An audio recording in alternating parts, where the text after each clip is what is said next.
Oh yeah, management.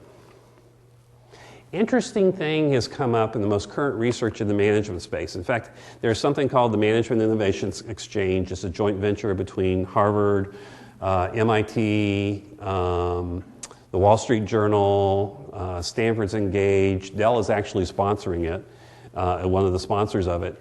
And a lot of research on management is coming to bear, and what we have discovered is that everything you ever learned about managing people is wrong. Now, those of you who have ever been managed by a newly minted MBA, you knew that already, probably.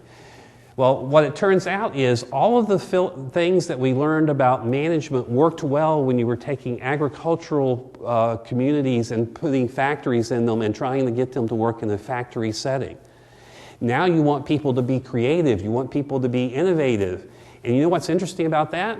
The more you incent people to be creative, the less creative they are.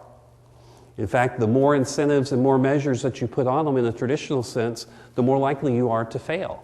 So we're now moving into a world where physical labor and repetitive activity over and over, we can turn that over to robots. What we need people to do is we need to engage with our minds and their creativity, which means we have a whole new management practice that we have to create, or Management 2.0.